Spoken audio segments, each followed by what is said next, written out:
Councillors and members of the public, before we commence the meeting, I would like to draw your attention to the fire regulations which are on the screen behind me. Also, please can you ensure that your mobile phones are switched to silent, and councillors, can I please remind you to speak directly into the microphone and make sure that your cards are pushed firmly into the console. Members of the public, I'd like to say that as a committee we understand that the matters under consideration tonight may be emotive, but I hope not. However, please be respectful of those around you, although you all seem to be together over there. So let's move on to the main items of business. Item 1 is the minutes. The minutes of the meeting which took place on the 10th of August 2016 have been laid on the table for the last 30 minutes. Are you content that I sign these as a correct record of that meeting? Thank you very much. Item 2, apologies for absence. Gary, have there been any apologies? Yes, thank you, Chairman. We've received apologies from Councillors Brian Ellis, Patricia Ellis, Maurice Byam, Stuart Stennett and Janet Stennett. Thank you, Gary. Item 3, declarations of interest. Gary, have members declared any interest before the meeting? Oh, apologies. Councillor Janet Stennett has just arrived in time, so that's fine. So please ignore my declaration of apologies for Councillor Janet Stennett a moment ago. Moving on to declarations of interest. Councillor Mary Forzeski has declared a non-prejudicial interest in all items in relation to CRANLEIGH on the agenda tonight, as she is a member of the CRANLEIGH Parish Council Planning Committee and Chairman of the CRANLEIGh Parish Council. Okay. Thank you. Members, have you any other non-pecuniary or disclosable pecuniary interest to declare? There's a hand up at the back. Yes, Councillor Stennett. I'd like to declare a non-pecuniary interest in the CRANLEIGh school applications, as the grandsons actually attend the school. Thank you very much.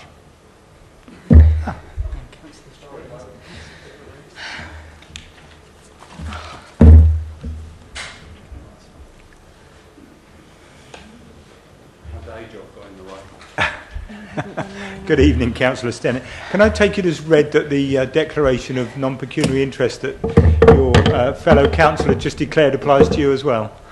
Yes. Jolly good, thank you. I will try and improve.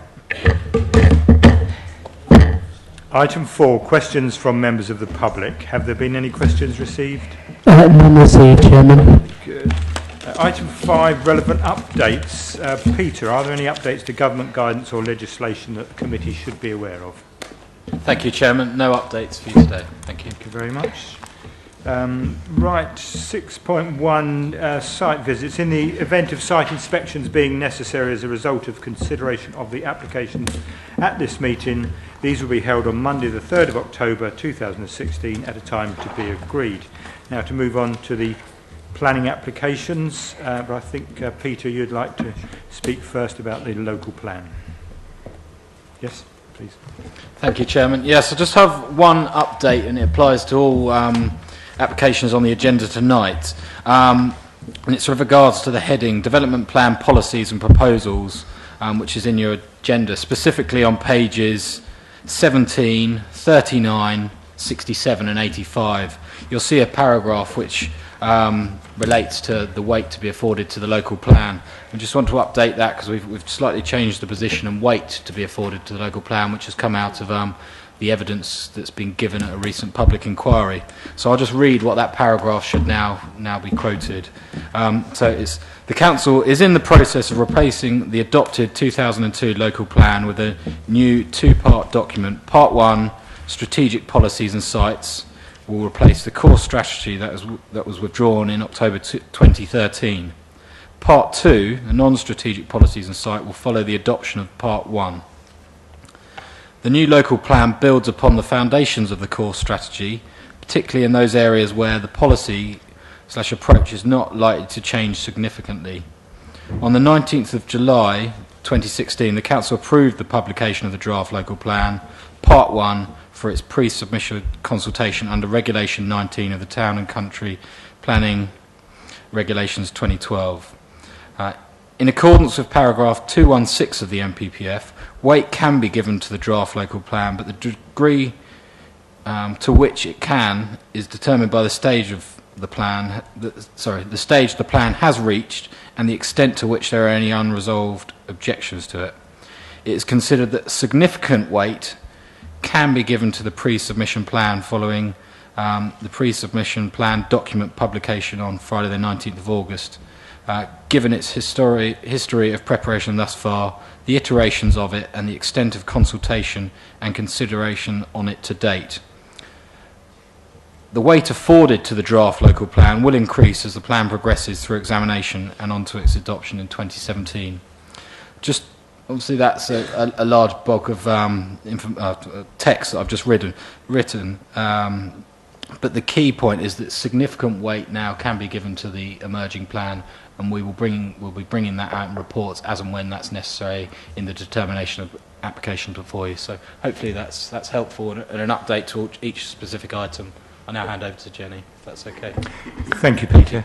Jenny, this is item B1, WA 2016 1347, Cranleigh School, Horseshoe Lane, Cranleigh, GU6 8QQ. Jenny. Thank you, Chairman. This application is for the erection of a new teaching block along with alterations to an existing art block following the demolition of existing buildings. So the site is located within the complex of Cranleigh Prep School to the east of Horseshoe Lane, which is shown here. The site is surrounded by existing educational buildings with a cricket pitch to the north. This is the proposed block plan. So the proposal seeks to erect a teaching building, shown here, following the demolition of 2 existing buildings. Additionally, it proposes alterations to the fenestration of this existing art block to be subsequently used as a reception room, and landscaping works to this area, and then a covered walkway here. This is the existing ground floor plan. The buildings to be demolished are circled in red, and this is the existing art block. And these are the existing elevations of the buildings to be demolished. These are the existing elevations here, and here, and here of the art block as they are at the minute. These are photographs of the site as it is at present. So this building here and this building here would be demolished, and then this building is the southern elevation of that building, and then this is the southern elevation of this one here. And this is the existing art block, and then the area which would become a kind of terraced landscape area. This is the proposed ground floor plan. So this is the new art block here. There'd be a covered cloister along here and access through the building here, and all the buildings would be, all the rooms would be kind of dual aspect from the north and the south. This is the proposed first floor plan with a balcony at first floor level facing onto the cricket pitch, which is shown, which is in this area. And this is a proposed roof plan. These are the elevations of the academic building. So it's this bit here and this one here. And from the side, this is the new building and the new building there. And then this is the art block with the amended elevations, the new fenestration, and the covered walkway here. And further elevations of the proposed reception room, which was the former art block, just shown here, the north elevation and the south elevation there. This is a section plan of the academic centre showing the proposed cloister with brick pillars, and then the proposed balcony looking out onto the cricket pitch, and then the teaching rooms, which would be dual aspect. And an illustrative drawing just to show you how they envisage it to look. And an illustrative plan of the terraced landscaped area, which, were you to permit this application, we have secured we'd have a landscaping condition on there for further details. So the determining issues, the matters of principal and technical opinion. The principle of development is that the site is located within the countryside beyond the Greenbelt.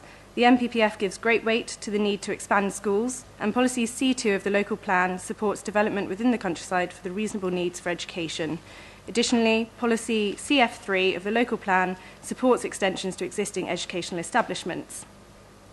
Further matters are the educational needs and requirements, the impact on trees and highway considerations, and the matters of planning judgment which councillors are asked to consider this evening are the impact on the visual and residential amenities. Officers recommend that permission be granted as set out on pages 24 to 27 of the agenda. Thank you, Chairman. Thank you, Jennifer. Right, open it up to members. Councillor Woroszewski. Thank you, Chairman. I want to thank officers for the report. It's a very good, comprehensive report. I would like to say that the CRANLEIGH School is a well-established and respected popular establishment within the CRANLEIGh vicinity. They're a very good neighbour, they're here to stay, and they engage with the wider community. People are attracted to CRANLEIGh because of this school, because of its popularity. I think the need for a building of this nature, and as we see as the application as the rest of the night progresses, we can see there's a very clear identified need, and I fully support the officer's recommendation in supporting this application. Thank you, Chairman. Thank you. Councillor Goodridge. Thank you, Mr. Chairman. It seems to me when one looks at the existing buildings that are going to go compared to the new buildings that are going to come, it's a very positive application.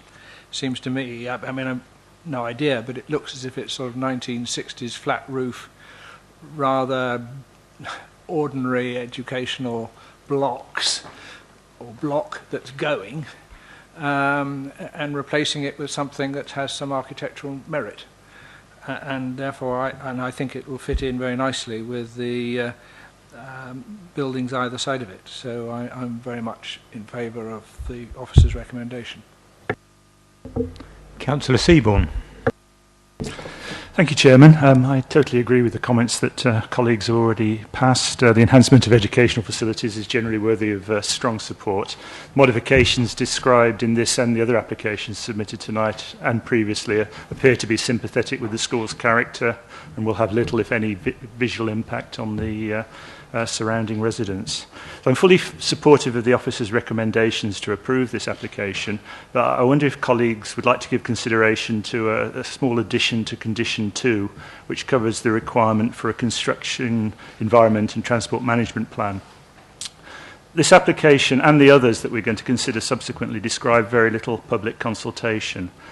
The one aspect of these proposals that will potentially impact surrounding residents is the quality of, or the quantity of demolition and construction traffic.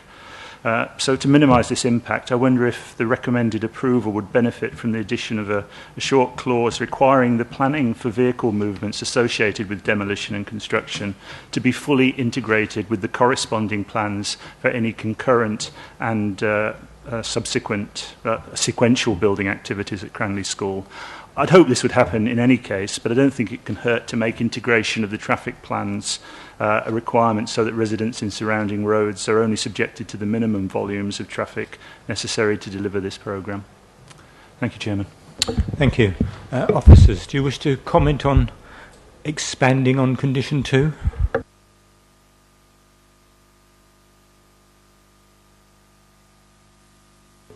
Thank you, Chairman. Thank you, Councillor Seaborn. Obviously the applications are considered collectively tonight, and I've no objection to the introduction of that. It makes a lot of sense, but they will be submitting documentation to show how they will work in as a collect. Sorry, let me start again. The construction management plan will have to deal with any other development that's taking place at the time, so it will need to be a comprehensive to build that in. But if you want some certainty, we can add a further line for how that deals with any other development taking place at that time, because there's no guarantee this all might take place at once on this particular application. Obviously the later applications are linked, but if we add that in, that it takes account of current development taking place, would that be helpful? Thank you, Chairman. Sorry for muddled words. Councillor Seaborn. Yes, that would be fine. It's just, we've got one application from July, which we already approved, 3 tonight, and to just to see an integrated approach to that so that the minimum harm is done to residents during the construction would, I think, be good belt and braces. Thank you. Thank you. Can I have a seconder for that proposal, please? Councillor Gray or Councillor Goodridge? Who did you get first? They both begin with G, that's easy. All those in favour of expanding condition 2? Thank you, that's carried. Thank you, members. Any last questions before we move on to the recommendation? Jolly good. So the recommendation is that subject to conditions 1 to 4 with the expanded condition 2 and informatives 1 to 4 as set out on pages 24 to 27 of the report, permission be granted. May I have those in favour of the recommendation to grant?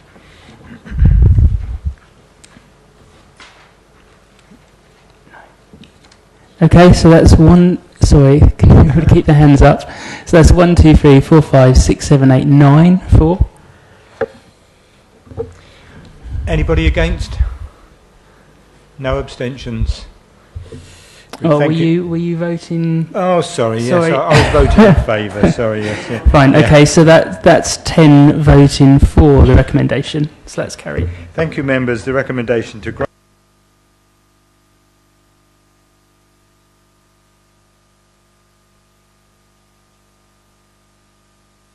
I haven't got my microphone on. Item B2, WA 2016-0953.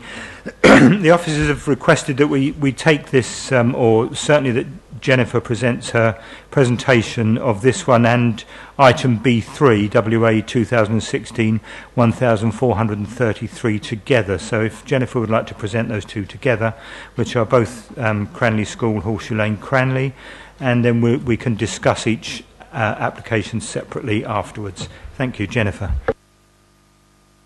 Thank you, Chairman.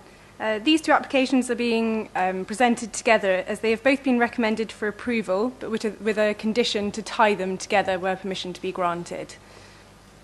So one application is the erection of a new academic centre following demolition of part of an existing squash court and other buildings, and the second application is for the erection of a building to provide 4 new squash courts. So the sites are located within the grounds of Cranleigh School to the north of Horseshoe Lane. This is the historic centre of the school here and the location of the West House extension you approved previously. The proposed academic building application would be within this site line here. As you will see within my next slides, the academic building would reuse and wrap around the existing squash courts, which is this building here, following the demolition of the Gatley's tuck shop and other workshop buildings.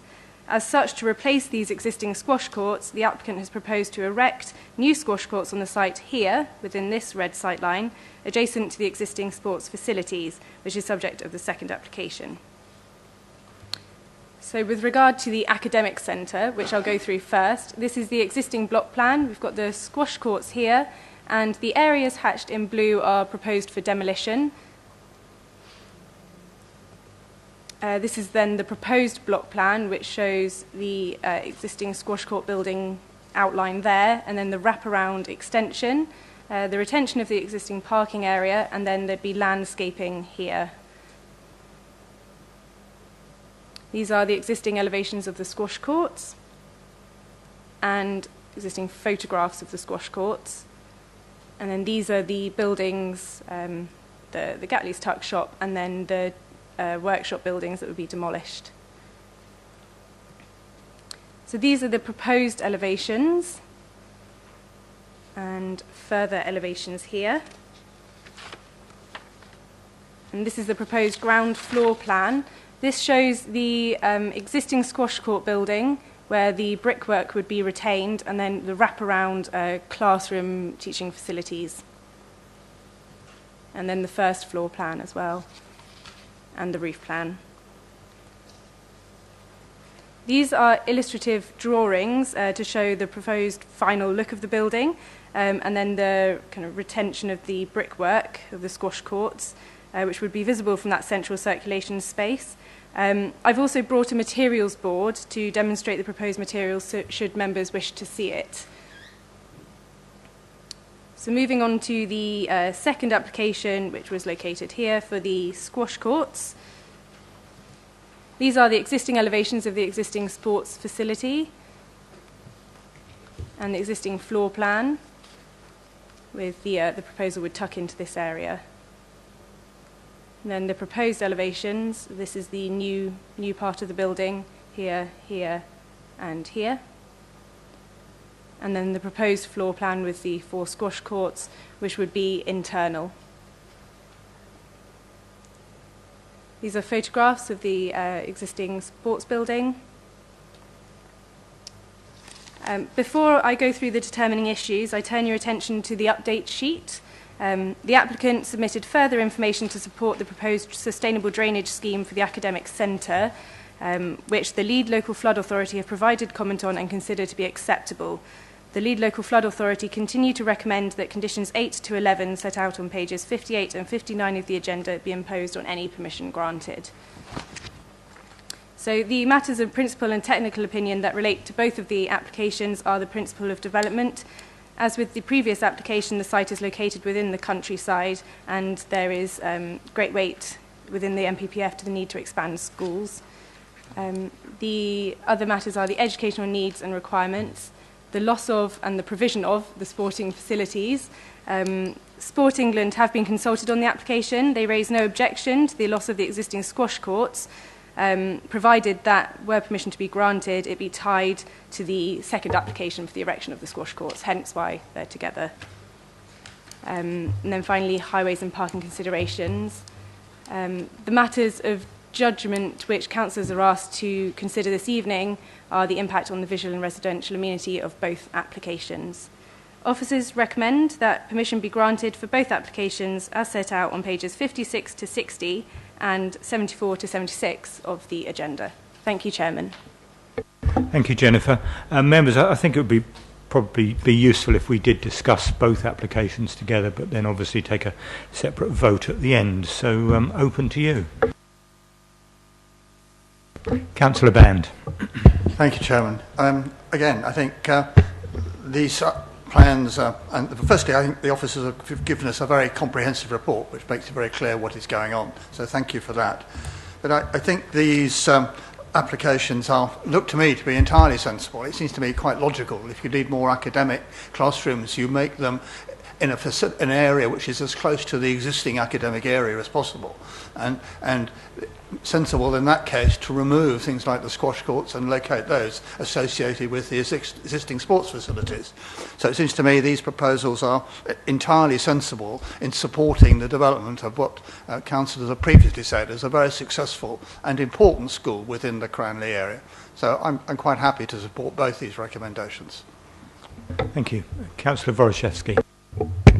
Thank you, Chairman. I completely and utterly endorse what Councillor Mike Band has just said, and my comments remain as before. Again, I think once again it demonstrates that the CRANLEIGH School's commitment to good education, and I may add as well that CRANLEIGh School boasts some of the finest, the very, very finest sporting facilities in Waverley. So absolutely endorse the recommendations before us. Thank you, Chairman. Thank you. Anybody else? Okay, let's move on to the vote then. The recommendation is on WA 2016-0953. The recommendation is that subject to conditions 1 to 11 and informatives 1 to 5 as set out on the report, permission be granted. May I have those in favour of the recommendation to grant? That's unanimous. Jolly good. Thank you, members. The recommendation to grant is agreed. And then moving on to item B3, application WA 2016-1433. The recommendation is that subject to conditions 1 to 4 and informative 1 as set out on pages 74 to 76 of the report, permission be granted. May I have those in favour of the recommendation to grant? And that's unanimous also. Jolly good. Thank you, members. The recommendation to grant is agreed. Right, let's move on to one that isn't CRANLEIGh School. Item B4. Thank you. Thank you very much. Good night. Good night.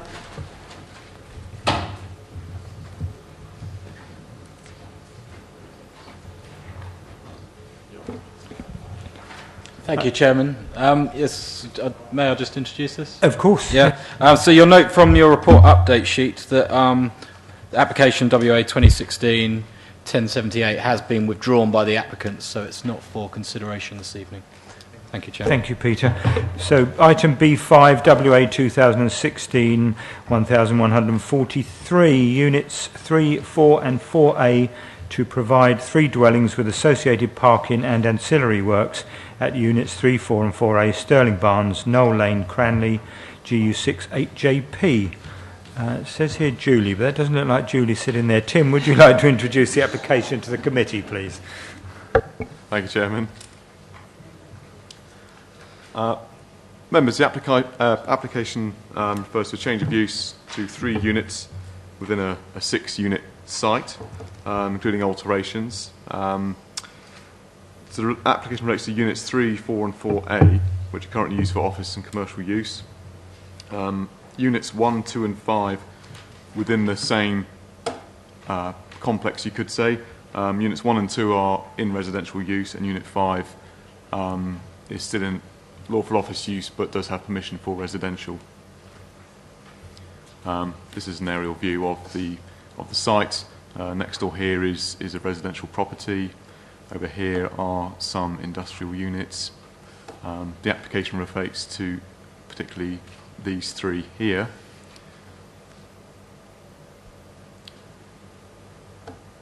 This is the proposed block plan. So essentially the application relates to these 3 here. Each proposed dwelling would have a rear outdoor amenity space as outlined in here. Parking for all the units is shared at the front here.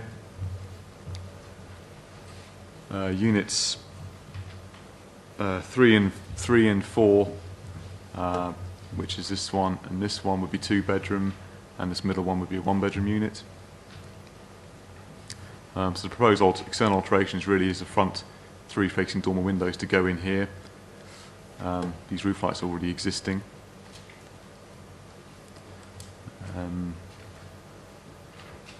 This is the rear of the units under consideration. They really would not remain as existing.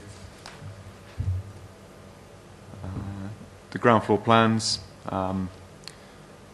So really quite small dwellings proposed, but each would have two floors, ground first floor. And then the first floor plans here. 2 bedrooms to this unit here, 1 and then 2 over here. You can just see the outline of proposed dormers that would face within the courtyard itself. In terms of determining issues with this application, you know, the lawful use of the buildings is commercial office use. The site itself does contain other units that adjoin the properties in residential use, and there's also an extant permission on Unit 5.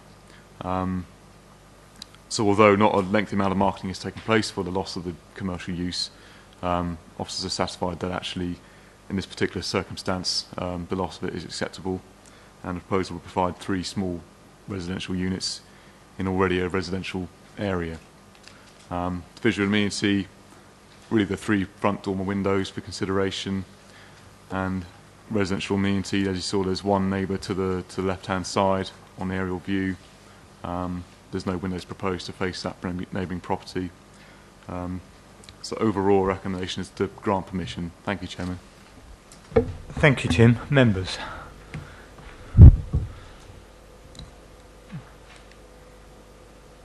Oh, Councillor Jeanette Stennett. Thank you, Chairman. I'm very much in favour of this. Having spoken at the last meeting concerning the fact that we need 1 and 2 bedroom properties, 2 more 2 beds and 1 more 1 bed would be a very good idea in my opinion. I note there is paved private amenity space, but I guess there won't be large families living in small units. So I really can't say any more than I approve. And thank you very much to the officers. Thank you. Thank you. Anybody else, or shall we move straight to the recommendation? This is going to be easy. So the recommendation is that subjects to conditions 1 to 8 and informatives 1 to 5 as set out on pages 128 to 131 of the report, permission be granted. May I have those in favour of the recommendation to grant? And that's unanimous. Very good. Thank you, members. The recommendation to grant is agreed. And finally, there are no items to consider in exempt session, so that concludes the meeting this evening. Thank you, members.